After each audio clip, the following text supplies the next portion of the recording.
February 28, 2026 Midday News Summary, New York Time, covering 6 morning to 12 noon.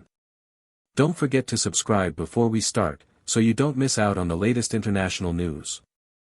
News 1, ECB holds rates, revises inflation outlook. The European Central Bank kept its key deposit rate at 3.75% as expected.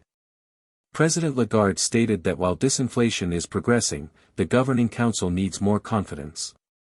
The ECB revised its 2025 inflation forecast down to 2.1% from 2.3%, boosting European bond markets. News 2, Japan's core CPI falls below 2% target.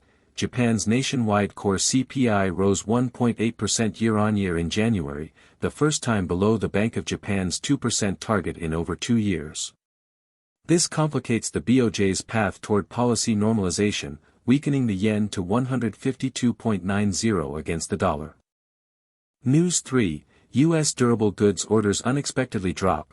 New orders for U.S. manufactured durable goods fell 3.2% in January, sharply missing the forecasted 0.3% rise. The decline, led by transportation equipment, signals potential softness in business investment and weighed on pre-market S&P 500 futures. News 4, OPEC Plus agrees to extend production cuts. OPEC Plus members, meeting virtually, agreed to extend their current voluntary production cuts of 2.2 million barrels per day through the end of Q2 2026. Brent crude prices rose 1.8% to $84.50 per barrel on the news. News 5, U.S. and China resume trade talks. Senior U.S. and Chinese trade officials held a virtual meeting, their first in 6 months, to discuss implementation of the Phase 1 deal and ongoing market access issues. No major breakthroughs were announced, but both sides called the talks constructive. News 6, tech stocks slide on EU AI Act enforcement.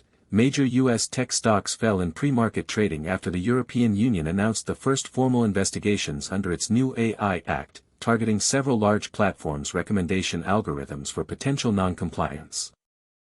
News 7, UK-EU border checks spark fresh tensions. The UK's implementation of full post-Brexit border controls on EU food imports led to significant delays at channel ports. The EU warned of retaliatory measures, citing disruptions to its exporters. That's all for today's news. See you next time.